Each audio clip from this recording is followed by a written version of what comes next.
We cover many serious issues in this podcast. This discussion may contain reference to domestic violence, sexual violence, violence against children, suicide, drug use, or graphic depictions of death or dead bodies. It is not suitable for all audiences. Tonight on Unsolved Mysteries Rewind, two friends get together to discuss episodes of their favorite television show, Unsolved Mysteries. Will they find answers? Will anyone care? You may be able to solve a mystery.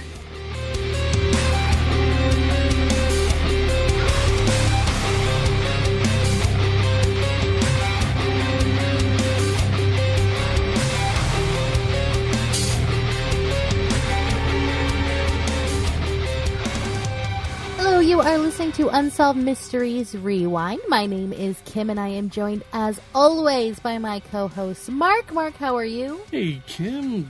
Good afternoon. I'm doing great. Thank you. Good afternoon to you. Well, are you ready to talk about Season 6, Episode 17 of Unsolved Mysteries? Yeah, this was a sleeper of an episode in my eyes. I was like, oh, okay, this what? And then it really comes to life.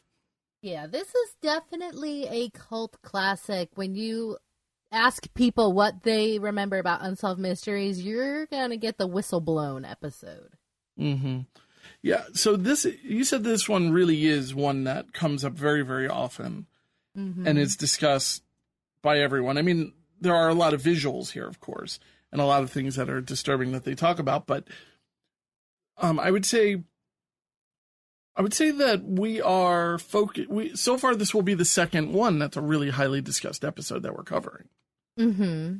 I forget, the Tammy Lynn episode is one of those ones where if you just kind of search for it, kind of pops up, and it just seems like it has really captured the imagination of a lot of people.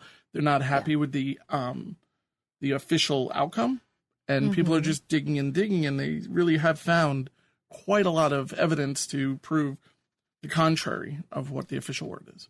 Yeah, and this episode originally aired March 2nd of 1994, but talk about it like it is ever present, because there is a very popular podcast called The Accused.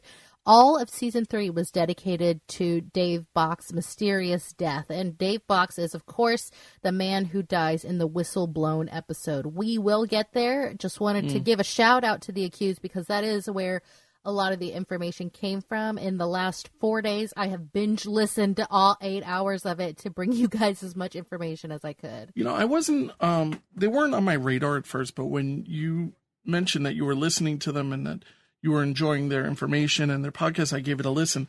And I really enjoyed the production. I really enjoyed the completeness of what they do with their podcast. So something you're not going to hear too often on a lot of podcasts is us praising other people who are podcasters. But we do give credit where credit is due, and certainly they deserve the credit. And we'll put a link to their podcast in the show notes, of course. Absolutely. But first, we start in Baltimore, Maryland in the spring of 1992. We have cat lady Sue Anderson, and she is moving from Baltimore to Modesto, California, and she is taking her 5 cats. 5 cats. Ooh, in like the bed of a U-Haul truck. So she has 5 of them, but she's really close to Nova. Her brother's like tailing her caravan style because he's moving too. And, you know, they decide to pull over at a rest stop, and she rolls the windows down just enough and Nova escapes. Yeah. I mean, anybody who's ever had a cat knows that you really can't let them get out very often. It depends, though. Do you have any cats, Kim? No.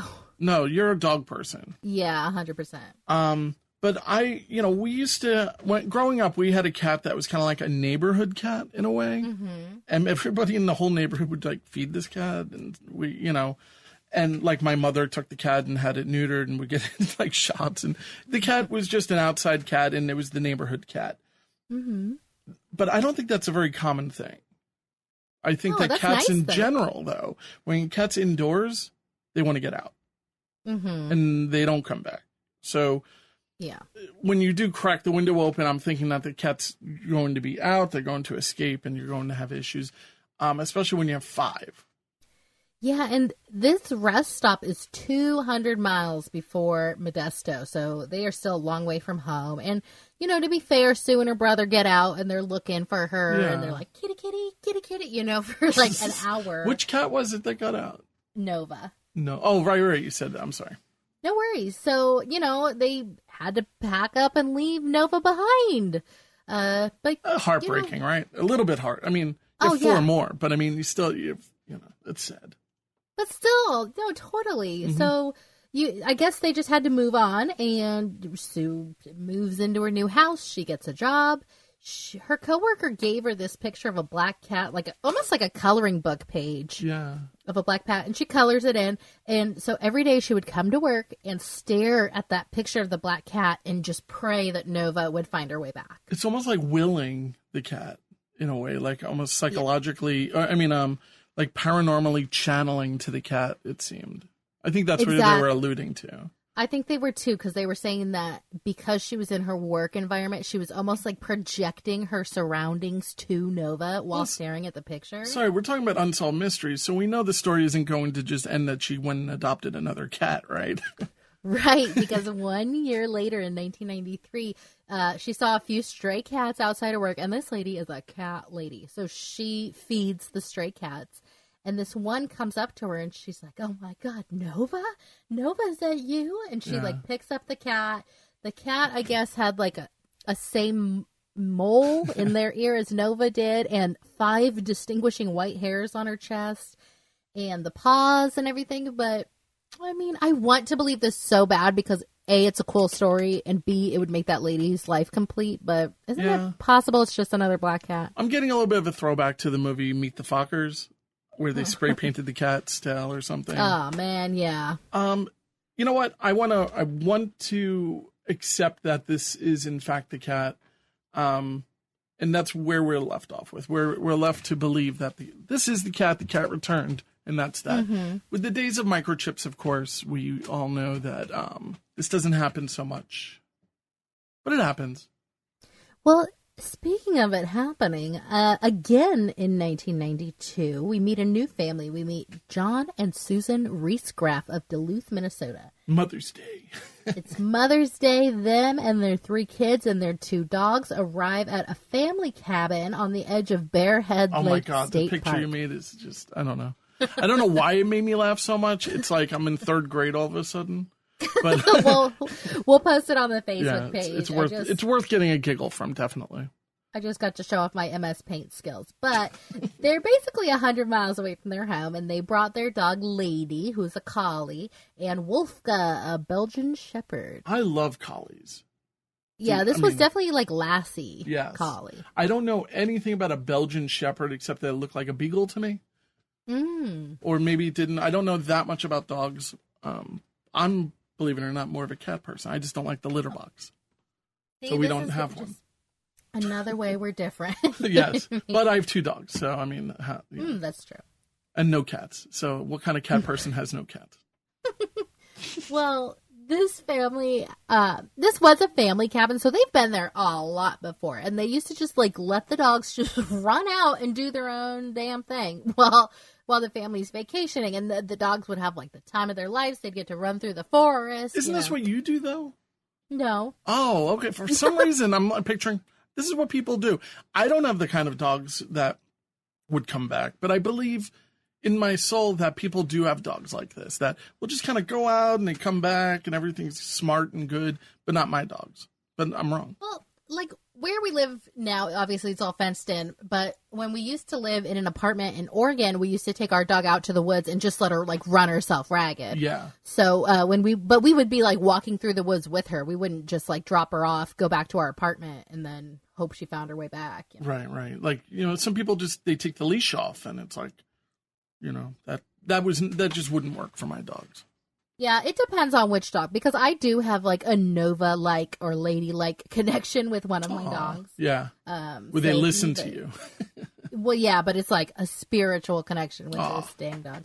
But anyway, the family is like calling and calling for the dogs to come back, and they never show up. So sadly, the next day, there's like this huge forest fire, and it's raging out of control, and the family has to evacuate. This is scary.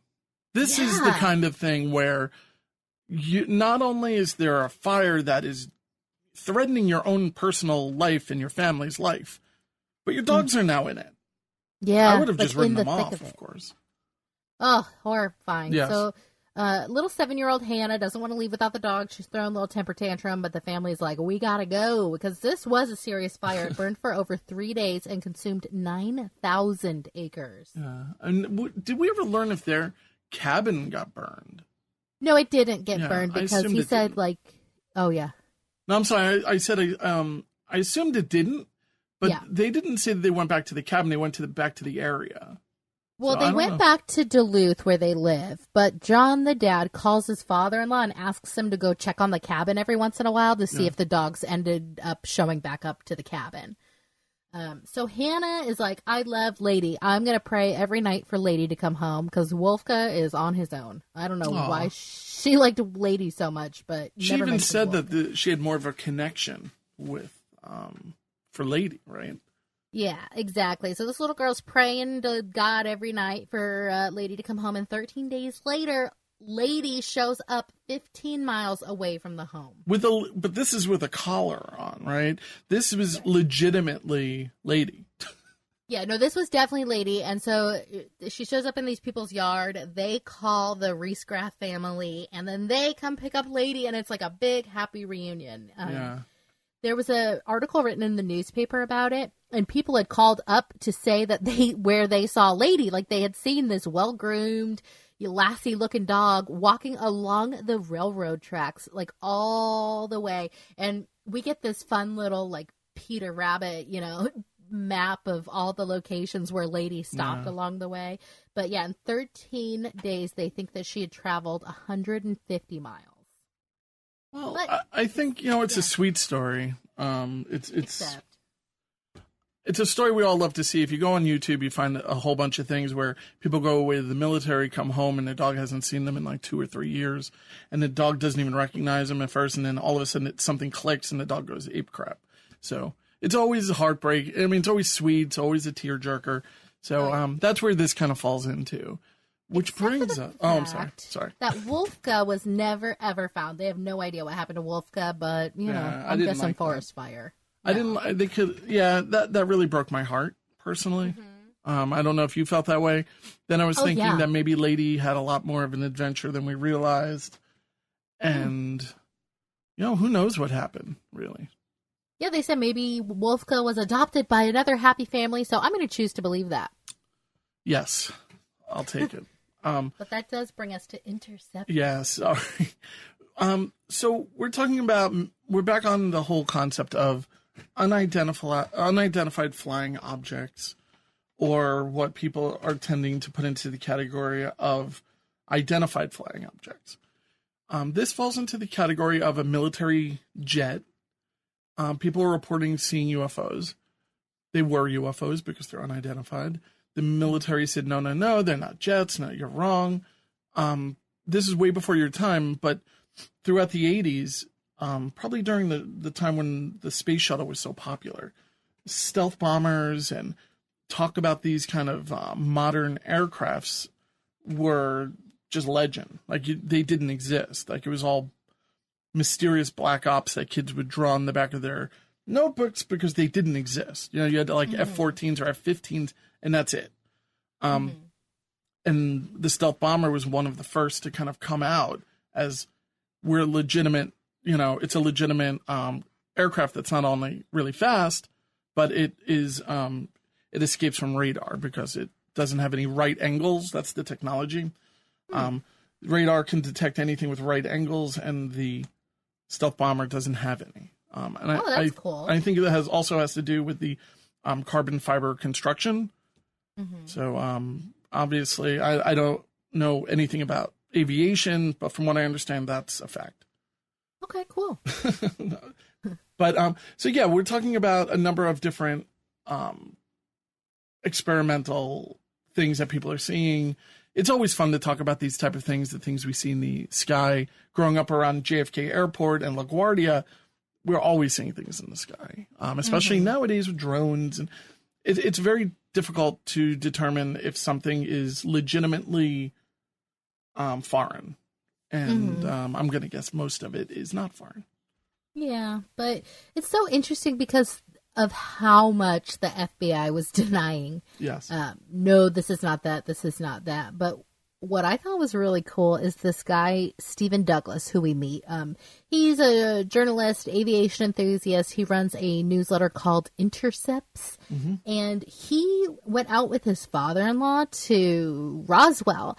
And that's where the military was doing like mock war games, which I had never seen before. I thought that was really cool. Yeah, those are, I mean, it's crazy. They're in the middle of nowhere and they're just doing all of their attacks and everything. It's really crazy to see that stuff. So Stephen goes outside in 1992 and he sees what is called a donuts on a rope contrail. We'll post a picture of it because it's pretty hard to explain, but he sees this new thing and he sends it to the FBI and the FBI is like, yeah, we don't know what that's about. Yeah, and I know that they went to go videotape it, and you had a hard time believing that the videotapes would die.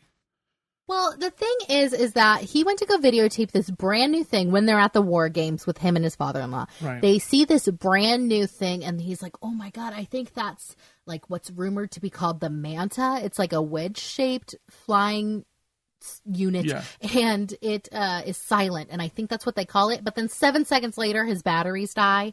And he didn't bring a backup battery for these mock war games. Like, I don't know. I find it hard to believe that 7 seconds after he starts saying something very cool, it just all dies.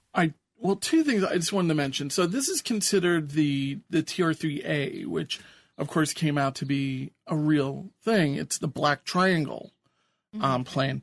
And it, there's a lot. Even nowadays, people have a hard time believing it's even real, even though it's been around for so long. Now, have you ever heard of a thing called EMP? No. All right, EMP is a technology they use in war games. You've heard a lot of people having a fear of we need to upgrade our electrical grid in the United States probably because we're going to be attacked. Well, EMP stands for electromagnetic pulse attack. Okay. Well, if you had an A. And what that is it's an electromagnetic energy that's put into the air. And what it does is if anything that's electronic is basically either attacked or it is overloaded. And this is something that they use in warfare for 25 years. You could take down an entire city with an EMP pulse. And it's not uncommon to hear this happening. Now, I'm not saying that is what happened, but I would imagine that they would be able to drain any type of battery from somebody who's just a spectator getting some type of, amateur footage, and they would just be able to prevent people from being able to spread stuff. Okay, interesting. It could be very directed too. And, it's the technology that the military has is so far ahead of us that EMP is probably something that they've been using since the 80s. Yeah, and I'd imagine that they're not too keen on spectators videotaping their mock war games. Yes, with a big camcorder, Yeah, exactly. Yeah, I'm sure they probably shut that down. Well, I didn't know that. Good to know. Yeah, I mean, I'm not saying it definitely is that, but also there is legend about the TR-3B, which I was talking about a little bit, which is another triangular plane. If you want to do a Google search, it's TR-3B, and it is supposedly built for off-world travel using anti-gravitational technology that was retrieved from Roswell. Wow. I'm not saying it's true. I'm not saying it's false. I'm on the fence. I just know that there are photographs of crafts that are very strange, and the TR-3B is one of those things where there's a lot of information about it. And they did lie about the original one. So. Yeah, and it's so interesting because we leave Unsolved Mysteries where the Air Force absolutely denies that there is such a thing called a Manta, because that's what the guy, Stephen Douglas, thinks that he videotaped was called the Manta. They were like, nope, no such thing. If there is a thing, it's not one of ours. And then it was like, update, just kidding, it was one of ours. You got us. Yeah, I It's very much interesting whenever they get when they come clean with what they're talking about. Yeah, it made me laugh out loud to see an update like immediately after they denied it, that they admitted to it. I love this kind of stuff, but it does scare me a little bit about the technology that exists. And we're talking about a show from well over 20 years ago. So who knows what they have now? They probably have iPods. So and we just had a few days ago the Tesla launch with SpaceX astronauts are currently in space. It's incredible where technology has brought us. Definitely. But it also takes us way back. And this is the second time we're covering this story. Yeah, and this is just an update. So as with all updates, we're just going to kind of breeze past it. But we're going to be talking about the Shroud of Turin. It's an update, but it's also, there's really nothing that has happened between then and today. Yeah, the only thing is, so if you don't know what the Shroud of Turin is, it is a cloth that people believe Jesus, like the actual Jesus Christ, was wrapped up in. It appears to have the imprint of a man's face on it with like a bleeding, crown of thorns. Well, here's the thing.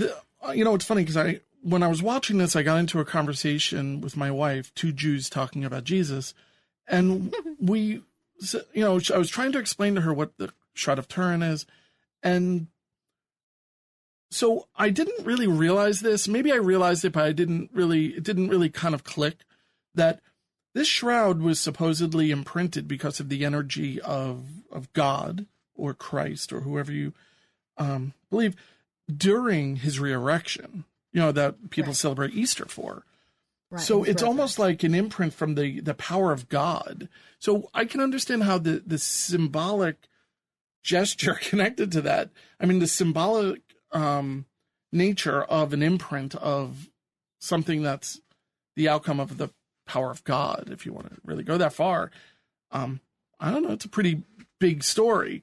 I just don't know why we have to believe that this particular piece of material was Christ's. That's all.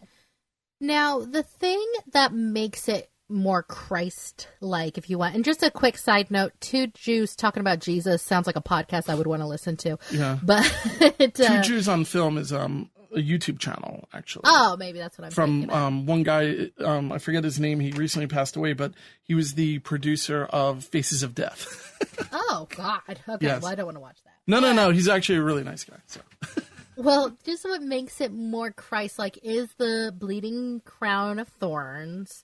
Now, also, there is an absence of brush marks on it, so it's supposedly not a painting.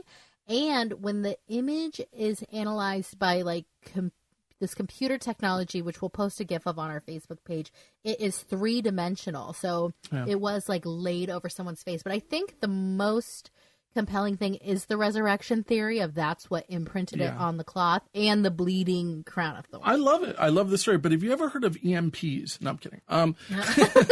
No, so I love it. I think that it's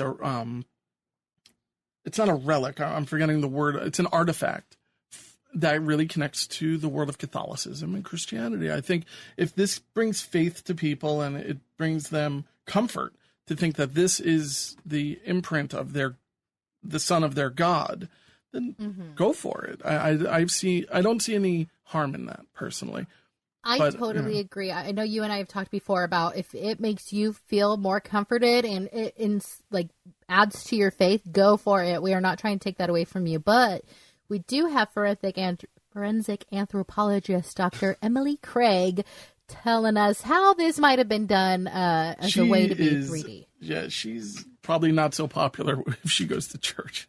That's what I was thinking. But just a fun fact, she is actually featured on 3 different episodes of Unsolved Mysteries as a forensic anthropologist, which I think makes her a candidate for our Paul Renfro Award of Excellence of people appearing on Unsolved Mysteries. We need to keep track of this. I'm making a note to keep track of it. Okay. No, but yeah, absolutely. That's Dr. Emily Craig, badass doctor who's willing to go against the popular opinion and say, look, this is the way it can be emulated. And, I guess, I'm not going to say she doesn't know what she's talking about. I'm just saying that I'm just not really sure if you need to kind of rain on everyone's parade. I know, but Facts are facts. That's it's hard to get out of a scientist's mindset. But what she does is that she takes dried paint pigments in a technique that she calls dust drawing, which has been around for thousands of years. Which sounds kind of amazing and fun. Not fun, but amazing. Yeah, so she takes it, and it basically is dust, like almost like it looks like she's painting with cinnamon or something. And she paints it onto a piece of paper, and she paints this face, and she applies more paint on the raised areas of the face, so like the cheeks, lips, forehead, nose, and she lays a piece of linen on top of that and rubs it on the paper to make a transfer. Yeah. So that way there are no brush marks left, and they analyze it by the same computer, and it is 3D because of the higher level of paint applied to the raised areas. Yeah, I mean, it just doesn't seem so impossible to do what she's saying. It seems a little difficult. Maybe there's techniques. I mean, there are a number of artistic techniques I think that are questionable throughout centuries and centuries that we've been around creating art. Possible, right? But I think after our next story, you might want to grab the Shroud of Turin and wrap it around yourself and cry in the corner. Oh my God, no. I 100% agree. I just didn't see that coming. So again, a lot of this, we're talking about Whistleblown, we're talking about Dave Bocks. A lot of this came from the Accused podcast. So you're going to hear things that you heard differently or that you didn't hear on Unsolved Mysteries, but these people at Accused, they put in 1,000 hours of research. They built a replica furnace. Like, these people did their research. So we'll post a lot of pictures on Facebook, but if you want to check it out and if you want to go to see more pictures, go to accusedpodcast.com. Oh, I was just looking for it, and it doesn't go right there. People who are listening, there it is. Accused, if you happen to be listening to our podcast, you're number 5 when I Google you. So you should get rid of your Wondery links, and your Cincinnati wrote up an article like 3 years ago. You should be number 1. They should be number SEO. 1 because they did their stuff. So, but yeah, it's a very, very well done, very well researched, and I can't recommend the podcast enough. Absolutely. And this is season 3 that we're talking about. That's the Dave Bocks one. So we start in Fernald, Ohio. And the town's main employer is a company called the Feeds Material Production Center, but it's also called NLO, which is National Lead of Ohio. And it is owned by the Department of Energy. Now, it's not exactly clear that this is owned by the Department of Energy, because when you first have to start working here, you have to sign a non-disclosure agreement that you won't tell anybody what you do. And they kind of purposely mislead people, it seems, to thinking that it's a Purina dog food factory. They have those red and white checkerboard symbols like all over the place. And that is like the international sign of animal feed production. So it seems like they were purposely trying to mislead. But from 1953 to 1989, it was one of the only nuclear plants in the United States that processed high-grade uranium for use in nuclear weapons. Yeah, and I just wanted to kind of throw in that the technique they're using is very, very common. They still use it to refine plutonium and uranium, and it's relatively safe. It's very hot. Yeah, and so we get to meet this guy, Harry Easterling. Now, he was told when he's an employee there, and he was told that when he started, it was just a low-level radiation plant, really nothing to worry about. Right. To worry about. Run for the hills when you hear that. Exactly. But, in the fall of 1984, there was an accident which caused 200 tons of radioactive dust particles to escape into the atmosphere, which, by the way, went uncorrected for 3 months. Now, one thing, and I don't know if you're going to know about this, is the word tons being used in 2 different ways. There's tons, which a ton is 2,000 pounds, right? And then there's tons, which is where we're talking about probably here where it's spelled TONNES, where we're talking about carbon footprint and it comes up in that sense. I just don't know what the relation is between those two. It sounds to me though that either way it's bad. Like it sounds like it's a lot of pollution. I just don't know what the if they're equal or not. I just Googled it, and yeah, they're the exact same thing. It's just an alternate spelling. I hate when things are double fact. No worries. Well, we get to meet, like, fan favorite DC Cole. He is everything you want your 80s guy talking to Unsolved Mysteries. I want him now. This guy's awesome. I do, too. Mm-hmm. Yeah, unfortunately, he has since passed away. But rest in peace. He's a mulleted, turtlenecked, chip-tooth investigative reporter. Yeah, he's the type of guy who, I'm going to get down and dirty, and I got this chip tooth from the research. That type of guy. Exactly. So he's actually the guy who contacted Unsolved Mysteries. This was his, like, huge cause. He wanted to bring NLO down because he grew up a mile from the plant. He says his mom died of cancer because of the uranium that was, like, leaking into the well water. And he says that everybody that he knew growing up was either dead or dying from this. Aww.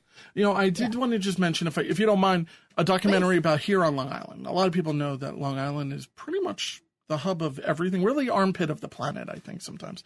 No offense to our Long Island listeners. I'm a Long Islander. So we, out in Suffolk County, which is about 100 miles, maybe 80 miles from where I live, there is a school called the Frank B. Long Elementary School. It's a really remarkable documentary on Prime, or you can probably find it anywhere, called Sick School. And it's about a school that is created next to a garbage dump. And in that dump are a lot of really terrible waste. There are waste waters and all types of terrible things. And statistically speaking, a number of the people who work at the school have passed away from different cancers. Children died from cancers. And this is like an ongoing thing. They're not going to even be removing this dump until 2025, or begin removing it until 2025. And that school, although thankfully it's closed today because of the pandemic, it will reopen probably in the fall. And it's a real shame that that is going on when people are literally getting sick and dying. And it's a real shame. So yeah, it's just called Sick School. It's, if you want to see something that is going to super depress you and then question why people on Long Island pay some of the highest taxes in the country, watch that. That sounds right up my alley. Add to queue. I will be watching that. As if I had to give you more of a reason to not want to move to New York. I know, right? All right. Well, a few months before the accident, which led to all of the dust, being added to the air, in 1984, June 1984, employee Dave Bocks disappears while he's on the job. His body was never found, but some of his personal effects were, and we'll get into that a little bit later. But he worked at NLO for 3 years. Now, he's almost exclusively described as an introvert, somebody who just kept to himself, and the official ruling is that no foul play was involved in his death. Even today, is that what they agreed to? Okay. Yeah, so they, yeah. But that's what they paid off for? Exactly. No, I'm just joking. Of course, nobody got paid off. Yeah, this allegedly. But we are talking about representatives from the Department of Energy and the Hamilton County Sheriff's Administration refused to talk with Unsolved Mysteries. But Dave's family and friends are convinced he was murdered. When he first started working in 1981, he was hired as a pipe fitter at NLO. He had 2 young sons and a young daughter. He had divorced his wife, Carlin, in the 1970s.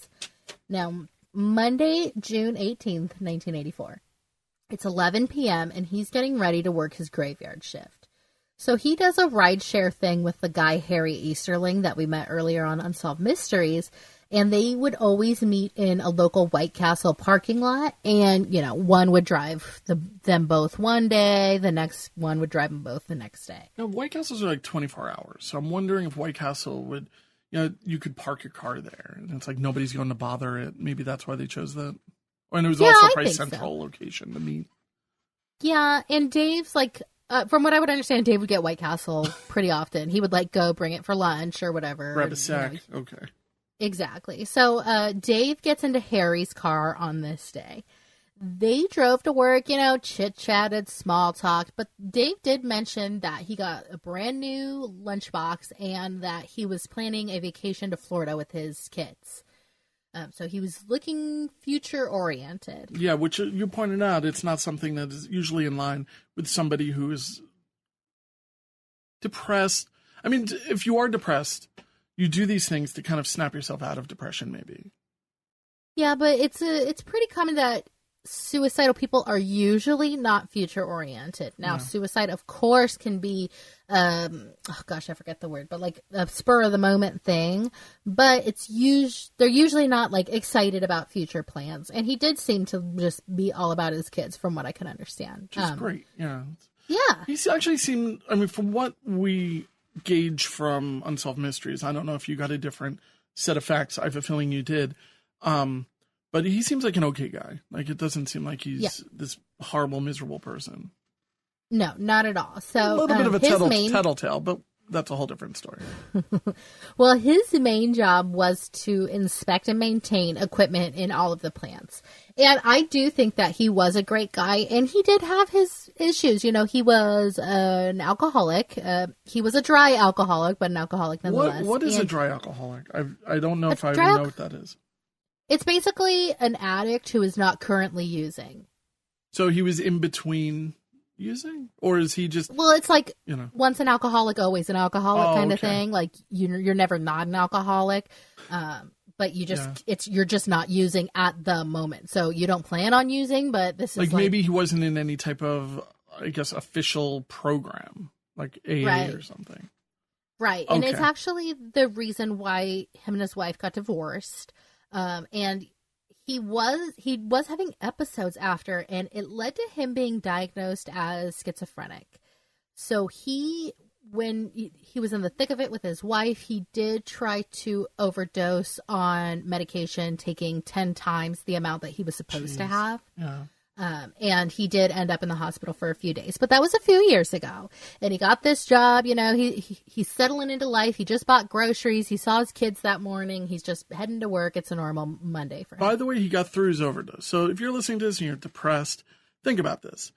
All right, granted, this guy has a different outcome at the end of this story, but you don't need, it got better for this guy before it got worse. Yeah. Yeah, for sure. Reach out to us on the Facebook page. Like, we want you around. Pump the brakes. No, but you should reach out to professionals and people who actually. Oh yeah. So I would just say, hey, cheer up. I don't know if I would give the best advice, but I would do my best. That's fair. I'm just trying to say. I don't want to miss an email. That's all. Yeah. Okay. Well, then never mind. But for Dave, his main job was to inspect and maintain the equipment in the plant. So. He would casually kind of warn his coworkers to be careful around the dust, or say, oh, be careful, that one's kind of extra radioactive, because he knew the problems that were going on. He was basically like a fix-it guy around there. Yeah. Now, only the maintenance crew and security were on duty during the graveyard shift, because this was like a uranium plant, and there was like armed security with a gun in a tower as you drove in. Wow. You had to give your ID when you went in. You had to give your ID when you left. Like, this place was locked down. And it's uranium. I mean, we know what's going on here. This is, I forget what it's called, when it's like it's a third party basically creating this and selling it to the government. Right, but it is owned by the Department of Energy. So because it was the graveyard shift, the production lines are shut down. And at midnight, now we're on Tuesday, June 19th, Bocks reported to the maintenance room for work, and he was told to report to Plant 8. Now, he unlocked his toolbox, left his keys with the lock attached in the toolbox, and he grabbed his tools and went on his merry little way. Now, at 4 a.m., Bocks and his supervisor, who we'll just call Supervisor Charlie, were seen in a parked pickup truck by another NLO employee called Melvin. Now, the pickup truck that they were in, it was a blue pickup truck, and it wasn't uncommon for them to be in it together, because that is how everybody got around from plant to plant. Like, this was a huge operation. So if you were needed in, say, Plant 4, but you were in Plant 8, you would hop in the pickup truck and go over there. They had multiple blue pickup trucks. Yeah, if you look at the actual map of the place, it's like a campus, really. It's humongous. Yeah. So he just thought it was weird because they were parked there and the windows were rolled up. Now, there was no air conditioning. It was a warm That was my question. All right. Yeah. It was a warm June, muggy night. So it was really weird that they would have their windows rolled up. And Melvin says they were talking seriously, but he couldn't hear enough to know if they were like arguing. So Supervisor Charlie, when the police come sniffing around later, interestingly never told police that they were in the truck together. Supervisor Charlie at 4 a.m., him, Harry, the guy with the ride share earlier, and our guy Dave all had lunch together. Harry just said everything was normal, but Charlie said that Dave was just depressed, despondent, and trying to talk to him was like pulling teeth. But Harry, to this day, says no, he was just his regular self. So at 4:46 a.m., Harry and Dave clock in at Plant 4 after lunch. Plant 4 is where the time card, clock in thing. Yeah. This is the last time that Harry saw Dave. Harry saw Dave get into a blue pickup truck, and that's, like we said earlier, how the pipe fitters kind of traveled between plants. So at 5 a.m., witness Melvin from earlier ran into Dave. And he's like, hey, do you need a hand? I'm around, whatever. And Dave's like, nah, it's cool, I got it. And he didn't see Dave walk into Plant 4 because it was really foggy out, but he heard the security gate open and close around Plant 4. So he thinks that Dave got into the building of his own accord. Okay. 5:15 a.m. This is the last time that Dave is seen alive. Supervisor Charlie says that he ran into Dave and they chatted for 10 minutes. Now, keep in mind, he's the same guy who said he was despondent, depressed, and wouldn't talk before. Right, and all of a sudden you're having a conversation with the guy for 10 minutes. Like, what'd you talk about? For 10 minutes. Yeah. Yeah, and you're clocked in. Like, you're not getting paid to just I have a feeling this job is a lot of downtime, though. There's a lot of shenanigans going on around this place. A lot of White Castle, a lot of stuff. Yeah, and you're not far off with that. But Supervisor Charlie says that after their little chat, Dave walked off to Plant 8, and that's the last time that anybody ever saw Dave. So keep in mind, Supervisor Charlie is the last person to see Dave, and he says that himself. Right. I mean, of course, whenever people say that, I think, well, how do you know? Yeah, and, you usually take a look at the person who last sees him alive, not unlike the Tammy Lynn Leppert case. Like, let's talk to the guy who last saw her. Mm-hmm. So Carpool Harry and Witness Melvin say that they both heard Supervisor Charlie calling for Dave on the radio around 6 a.m.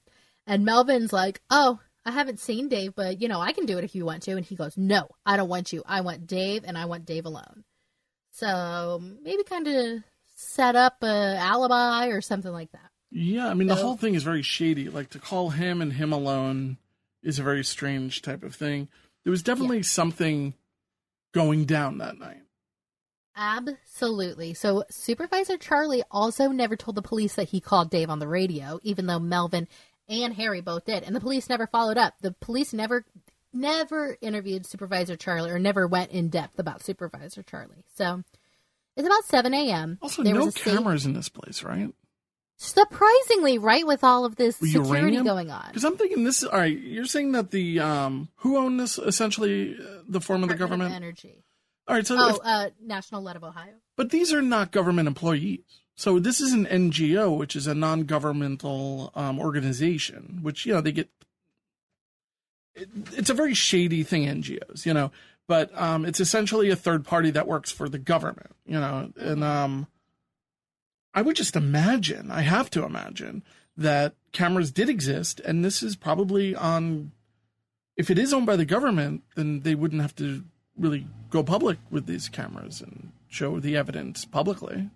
So maybe there is, and they haven't told us about them, but it's weird that there wouldn't be cameras, A, with the amount of security that they had, and B, I heard a lot of people using the term, like, pinkos, Yeah. And we are in the height of the Cold War. Word. I know, that's what makes me giggle, but we're in the height of the Cold War, and we're talking about nuclear weapons, so it was a big concern. You'd think that they would have cameras. Yeah, you'd think that they wouldn't want the commies to get in there. Yeah, the pinkos. Oh, so, jeez. At approximately 7 a.m., there was supposed to be a safety meeting in a conference room at Plant 4. And there was, but Dave wasn't there. So after the meeting, Harry returns, and he goes to his toolbox, and he notices that Dave's toolbox is still open. So he's like, I guess Dave's working overtime. So he made a few calls trying to find Dave, and he couldn't, because keep in mind, they drove there together. So Harry went to the security guard and told him that he was going to leave, but if the security guard saw Dave, tell him that they can meet up tomorrow at White Castle, and they'll carpool in again. So 7:30, Supervisor Charlie told police that he went into Plant 8 around 7:30 and saw that Dave had clocked out.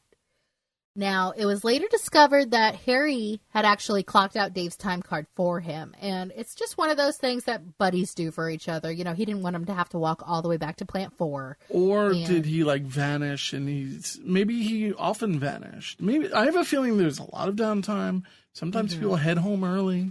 Sometimes, probably, if there's no cameras, who's watching?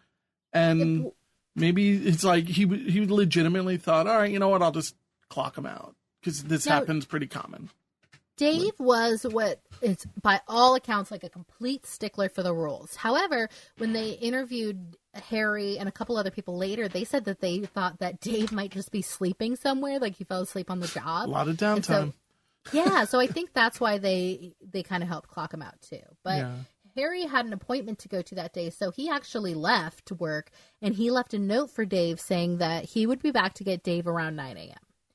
So it's later discovered that there is this big furnace, okay? And it is just filled with molten salt. Mm-hmm. It is potassium chloride and sodium chloride. And the temperature is always at 1,350 degrees. Because 24/7, they are basically refining uranium. And that's what the furnace is for. It's, salt. The reason they use potassium chloride and sodium chloride together is it retains heat and it maintains the heat very, very, very well. Mm-hmm. Yeah, so they would take the uranium ingots and dunk them in the molten salt. But they had little heaters in there to heat it and always keep it at 1,350 degrees. So they find the temperature log of it, and they found that, quote, momentarily it had dropped 28 degrees. Yeah. Now, Unsolved Mysteries says that this was just like a momentary blip, but this thing actually happened for 15 minutes. Yeah, it's really just not the type of thing. Now, here's another thing. Whenever they have these furnaces going, it's not like a nuclear reactor. It doesn't just retain energy forever. It needs to have fuel added. It's like you can't, and you would constantly be adding, probably at least once a week, maybe, you'd be adding a certain amount that burned off. Sure. So, and they would also have skimmers to remove the waste and all of these type of things. And I'm going to imagine that if you have room temperature chemical and you put it into the furnace, it's going to make the temperature drop. So I'm not saying that it wasn't a body that made it drop. But what I'm saying is it's probably not completely uncommon, but they would say, all right, well, 6 a.m. is when we added to the fuel. Right. That accounts for the drop. And I would do it at the same time, of course. Yes, but I think a compounded thing that happens at the same time that raises some red flags about that temperature dip is a furnace operator in Plant 6 has notified his supervisor that there is, quote, a strange, sticky residue in his furnace. This is where the episode gets like, wait, what did he just say? It's a strange smell, a sticky residue, and something that looks like, you say it. A black-brown crust on top. Oh, and something that looks like a leg. Which you've dug up that it might be an embellishment. I think that was kind of for the magic of television. From what I could understand, there was little bone fragments and stuff in there, but there was no human leg just floating in there, which is how they made it. I picture a Doc Marten boot floating on the top or something. Yeah, I pictured a leg in coveralls, just bloop bloop, What a terrible way to die! It's not even hot enough to kill you instantaneously. Truly, if he was conscious when he went in there, absolute hellish nightmare, the worst way to die. And you actually likened it to a 1990s movie, which you showed me, and I'm going to say that you're spot on in the visual.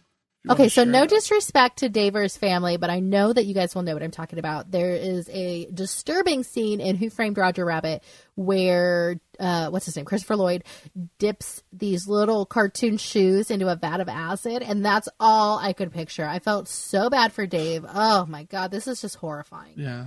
It's so just, the suit...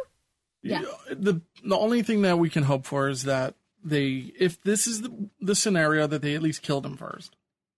Oh, I hope he was dead before he went in there, at least unconscious, but dead would be best case scenario, just for his sake, for quickness of death's sake. Yeah. So the supervisor just told the worker to go ahead and just stir that crust back in and go back to work. Like, enough fooling just around. Gives me the chills. Like, stir the crust back in. It just doesn't feel right to me. It's horrifying. So at 9:20 a.m., Harry seems to be a really good friend. He comes back from his appointment, and he's still looking around for Dave, but nobody's seen him. So he gives up waiting at 10:45 a.m., and he leaves a note that just says, Dave, waited till 10:45, finally went home. Sorry, Harry. So this just isn't sleeping right. He went to bed, I'm sure, but it's not sitting right with him. So all through the day on Tuesday, Harry is calling Dave at home, and he never gets an answer. So it's 11 o'clock, still Tuesday night, time for his next day's shift. Harry arrives at White Castle to meet Dave. And Dave's car is in the parking lot. So Harry tries to get into Dave's car, but it's locked. So he's like, he must have been grabbing those White Castle burgers. So he leans up against the car, and the car is like ice cold. So he's like, okay, this car has not been used. Something is wrong. He got to work, and he reported Dave missing to the security guard. So a security guard comes over and cuts the lock off Dave's work locker. Which I think is just kind of like, hey, he's been gone for like 12 hours, Yeah, it does seem like a bit of an overreach, but the fact that nobody had seen him is pretty It could be their policy, too. Yeah, and scarily, when they open up the locker, they find that the clothes Dave was wearing yesterday are still in there untouched. Yeah, which, of course, it's just... I mean, I would imagine also that there would be other clothes and everything, but, yeah, I mean, that's definitely strange. It's definitely showing that he hasn't been back and forth, and... I guess he comes to work and changes out of the clothes. Was that the... Yeah. You're not allowed... Okay, you have to come to work, strip down completely naked, take a shower, put your coveralls on, go to work, come back, strip down, take another shower, and then put your other clothes on. Gotcha. So there was no chance of contaminant. So they're looking and looking for Dave. Nobody sees him. They don't notify his family until Wednesday that he is missing. Now, on Thursday, Dave's ex-wife and the mother of his kids tries contacting the plant, but they won't give her any information whatsoever. So they launch an internal investigation, and during the investigation, a worker found a bone fragment on the lip of that furnace. So they decide to call the sheriff's department in. And the furnace was shut down, and after 3 days, the liquid in the furnace was finally cool enough to handle the molten salt.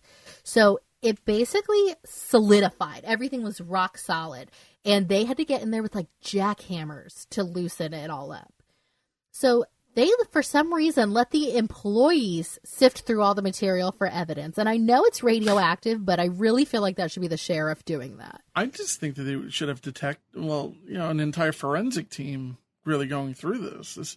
I mean, it's like, what's to say somebody's not going to find something and cover it up? Absolutely, especially in this type of scenario. So they're digging through all the molten salt. They find keys. Harry swears that the keys that were found were still in the toolbox the next night at 11 a.m. on Tuesday night when he checked in. But the keys were found in there. Almost, the implication is that somebody tried to cover it up and throw him in with Dave. So Harry's basically saying Supervisor Charlie took the keys out, locked the lock, relocked the toolbox, tossed him in. Now, what they also find in this big vat of salt is a steel toe from a boot, eyeglasses frame, Dave wore glasses, bits of metal from a walkie-talkie, and here's the crazy part, this weird loop-de-loop wire and several pieces of bone. Now, when I heard about the loop-de-loop wire, maybe you thought the same thing, and they choked him to death. That's what I was thinking. Well, they quickly show us a reenactment of somebody like wrapping the wire around his feet. So there's 2 of the loop-de-loops and then one around this like bridge crane from the ceiling and using that to kind of like dunk him into the vat. And I did point out, I don't know if you agree with this, but if he's wearing coveralls or like where's the other steel-toed boot, the steel toe part? If he had buttons or buckles that might have been on his outfit, it's steel. It's not going to melt. It will literally float to the top. And I did make I made it a little bit of a joke, but not really. I'm going to imagine that a lot of crap was thrown into this furnace at times. Like maybe they threw their garbage in there all the time, because even though it should be hard, like when it cools off, it's not like a rock. It's salt. You can use a pickaxe. Yeah, but and I'm going half on the police information and half on the reenactment, because in the reenactment you see these guys moving basically rocks, and they are jackhammering through it. But you are actually 100% right that they did throw stuff in there from time to time. But if it was that case, like say this is like a furnace that's been running for 10 years, and there's no reason to empty it and refill. You just keep adding. I mean, over the course of a decade, throwing garbage in there, it's burning together. You have a lot of things that aren't salt anymore. And when it solidifies, of course, all that carbon is going to turn into like concrete. Exactly. And they would often throw apples in there because of the water content of apples. I guess it would go like boom, like a big shotgun blast, they said. And all the managers would come scrambling out, and they would laugh and laugh and laugh because it's the 80s and all these safety standards are just I would so hate crazy. these people. That would scare the crap out of me. Yeah, and I think that was kind of the point, and it's the overnight shift, guys. But yeah, trust me when I tell you that was like their favorite thing to do was throw apples in there. Not eggs. I can picture like throwing an egg, it would explode and then float to the top. Yeah, probably. They only talked about apples on The Accused. But an explanation for the wire, if we're going to say maybe it wasn't to dunk him into the, vat, was that an employee told the police that he was previously experimenting with a new way to dunk the uranium ingots in, and he would put the ingots through two of them and then hold on to the other one, and I guess it would kind of let him get a little further away. Yeah. Or like loop it through something, but that's just what the employee said. And they're saying that it possibly dropped in there, but I don't buy that, because these vats have sieves, and they would raise the platform, and because people do drop things that you would need back that would not melt in there, that could contaminate everything. You'd be able to, you'd legally, not legally, but health-wise, you'd have to remove it. And there are definitely like in a fryer basket type of situation. I just, from the vibe I got from the whistle needing to be blown, from the podcast, from everything, these people did not give a crap about safety. Like, they just didn't care. Yeah, no, and that's probably the case. Well, we get to meet Dave Day, and he's a former NLO employee and union leader, and he says that he thinks Dave Bocks was murdered. So we go back to Crazy DC Cole, who I love. I call him Crazy. When he came back on the screen, I was like, oh, he's back. Yeah. Well, he's like the reason for the season. He's the one who contacted Unsolved Mysteries, but he says that Plant 8 had 4 times the amount of radioactive contaminants, had released them into the environment than any other plant. Terrible. And he posits that it is a whistleblower type situation. Dave was a stickler for the rules. He knew stuff wasn't going right into the factory, and so that's why he was killed, to cover it up. Now, you had also mentioned that he actually blew the whistle on other people who were actually out for disciplinary reasons while this was going on. There was one guy named Ernie who Dave had reported to his supervisor for sleeping on the job, because there was a lot of people sleeping on the job in those days. Downtime. And he reported him for sleeping on the job, and he was suspended for 2 weeks. It just so happens that during these 2 weeks is when Dave disappears. So there are many, oh my God, there's so many facts about this. But in 1989, the NLO was actually shut down because of this like huge leak. It was crazy. This is the saddest part. Dave's remains are too toxic to be buried underground. So they put him in like a big radioactive drum, put all his bones and stuff in it, sealed it shut, and he has to stay at the closed down site of NLO. Now, do you think that there are a lot of remains of him, or do you think that they're really, really enough for a shoebox? I don't mean to be so graphic. It's just I'm hoping that's only like a shoebox, just because it really is. It's horrifying. It's a very tragic tale. I mean, they can't even cremate him. No, he is so radioactive. They can't even test it to see if they're human bones. Send it into space or something. I don't know. It seems very tragic, and if you were so murdered bad for the there, family. Yeah, oh, definitely. But if you were murdered, if he was murdered, to have your body have to stay at the site that you were murdered at for all eternity, or at this company that you were supposedly trying to bring down, like, that is just a fate worse than death. That's horrible. What is on that location now? It is actually a nature preserve. Oh. They did like an overcorrect of like, oops, sorry about poisoning all your well water. Like, here's some trees. So they actually, but it's still radioactive. Exactly. Look at that deer with 3 heads. Like, it's still radioactive. Yeah. But it is, we'll post pictures of it. It's beautiful now, but I wouldn't go visit without like a proper hazmat suit on. So we have 3 main theories. Now, the first theory is that he was murdered, and this is probably the most likely scenario if you ask me.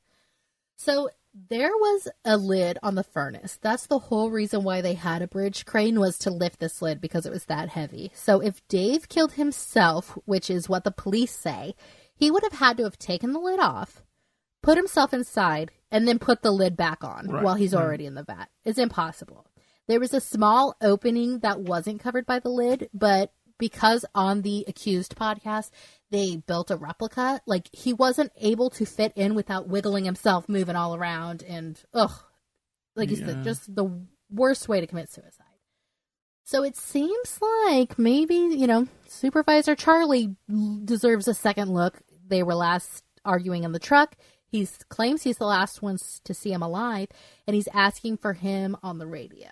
So I think our consensus, at least my point of view, is that this was, in fact, a murder, because it's kind of like these suicides that come up where it's 2 shots to the back of the head type of situation. Or the person who, like, drowned in their hot tub and the top was put on. Exactly. It's just not possible. And there's a couple other people that were angry at Dave Bocks. Like we said, that guy that he got fired for sleeping on the job, he's a suspect. And there was apparently a ton of drug activity, like cocaine, going around like crazy. And keep in mind, these are guys that are working overnight. A lot of downtime. Yeah, a lot of downtime. Maybe a lot of ways to make money, too. Yeah, exactly. And it seems like it was rampant there. And a lot of former employees were like, oh, yeah, the drugs were all over the place. And Dave did not mess with drugs. Keep in mind, he was in recovery. I guess he just didn't go for people around these super dangerous situations being like coked out of their minds. So it's possible that he stumbled upon something he wasn't supposed to see. Now, another theory that is creepy as hell is posited by DC Cole. DC Cole has a book. I need to take a deep breath here. The title is so long. It is the best title ever recorded. And like I said, I'm going to guess that this is self-published, because I don't, coming from publishing, I don't know if I would, unless it's a medical book, the title's not going to be this long. No, it's a 3-ring binder just filled with paperwork. So this is called Bocks Conspiracy, The Truth Behind the Mysterious Disappearance in 1984 of Fernald nuclear plant worker Dave Bocks has remained a deep, dark, and even deadly U.S. government secret. Until now. Say it 3 times fast. No, Ooh, I can hardly say it 1 time fast, but it's a tongue twister. But, it is somebody who really wants to get the word out, obviously. Yeah. I appreciate it. He was the main cause. He was like the main force trying to find an answer for this. So he, in his book and in the Accused podcasts, the government admitted to stealing body parts of deceased Fernald employees to secretly test them for uranium poisoning to see if their current workers were being poisoned. But they did this so on the down low, and DC posits that in his book, this is what Dave found out about and why he was murdered. Wow. Now, this is big. That is a very,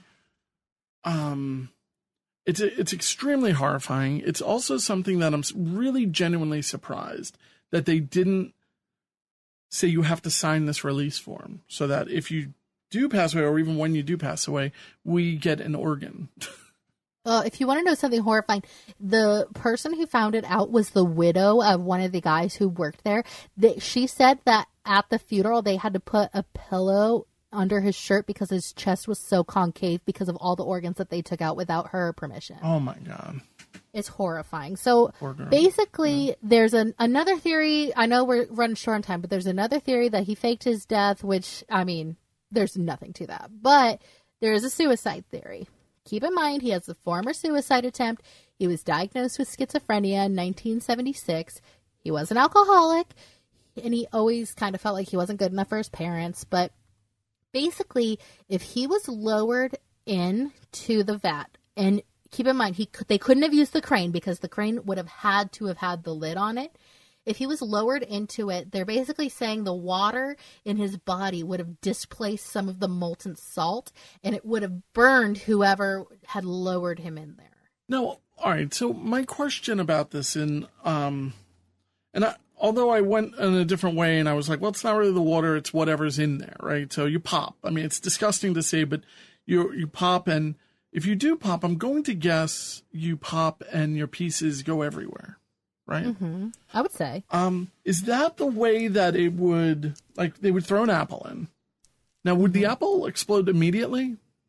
Yeah, the water molecules apparently would get so hot so fast that it would just, like we were talking about earlier, like boom, like a popcorn like the second type. you threw it in. Yes, exactly. So let's just say a body would take, maybe 15 seconds or something, maybe right away. It's horrifying. And I know. I would imagine there would be DNA everywhere, if that was the case. No, I would too. Even if he were to lower himself in, wiggle himself in, whatever, you'd think around the lip of it, like the workers would have to climb a ladder, stand on the lip of this, and then dip it into the furnace below. And what kind of sadist does this? I mean, what kind of person hates themselves so much to do this to themselves? I mean, I can't rule it out 100% because we have talked about like self-immolation and self-immolation, all this kind of horrifying suicide ways that you're like, oh, why would you do that to yourself? But I can't get inside anybody's mind, especially if they're thinking irrationally, of course. Exactly. It's I'm not going to claim to know what was going on in this person's head, but I'm really hoping that we're wrong on the suicide.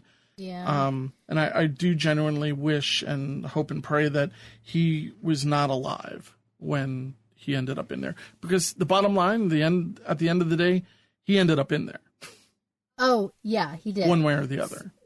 So basically, I could not agree with you more. The only thing I hope for him and for his family is that he was dead or unconscious when he got lowered in there, because that is just the worst thing I can think of. But my final takeaway from the Accused podcast is that the government for sure lied to people who lived around the area and the employees about the amount of radiation that was coming from it.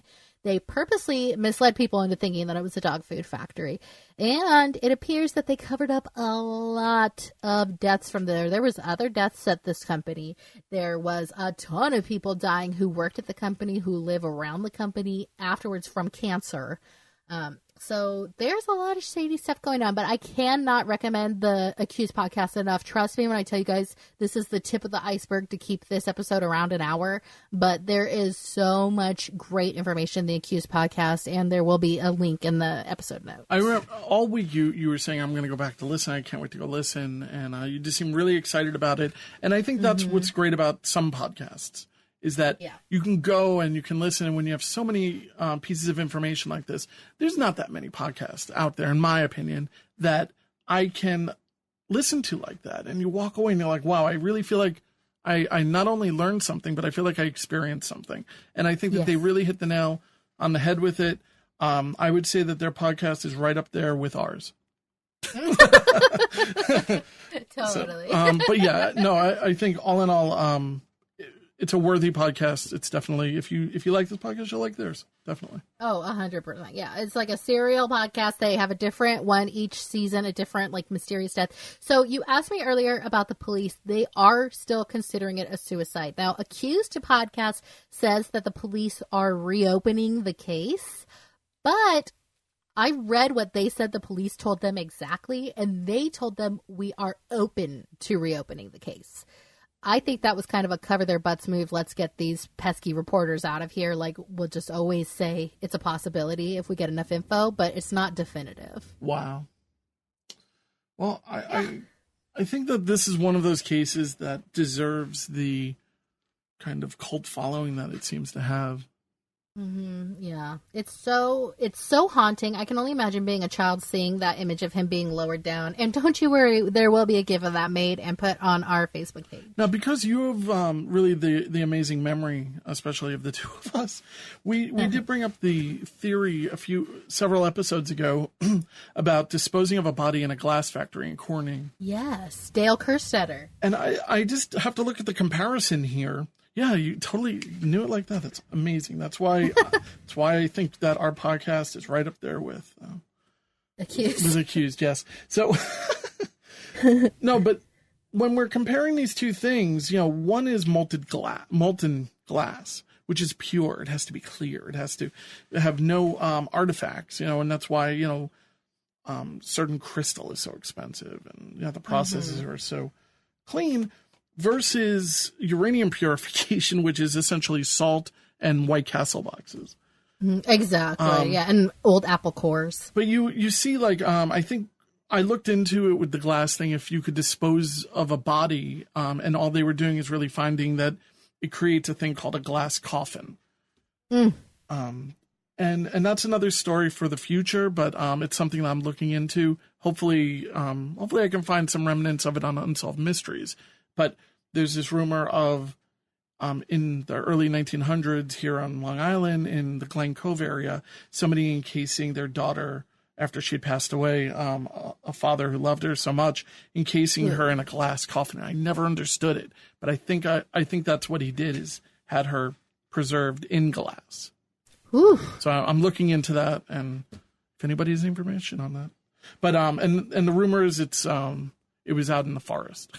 So I'll tell you off there. But okay, if I find anything that's like that, but it's just interesting, yeah, with the molten glass versus the salt thing, you would always get this carbon to raise to the top, and you would have evidence of foul play or something being added that you really can't have in there. Only, I mean, I guess glass is far less forgiving than salt. Yeah. It's crazy. The whole thing is very, very scary. It's very, because if anything, these plants have only gotten bigger nowadays and more prevalent. So hopefully there are OSHA safety measures in place for these people who are putting their lives at risk to make a paycheck.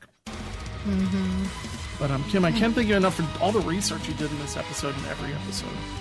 Oh, the pleasure's all mine. I love to do these shows with you. Tonight we have been confronted with an entire catalog of unexplained and unsolved events. Tune in next time as Unsolved Mysteries Rewind discusses another collection of unsolved mysteries. Until then, we can only look and wonder.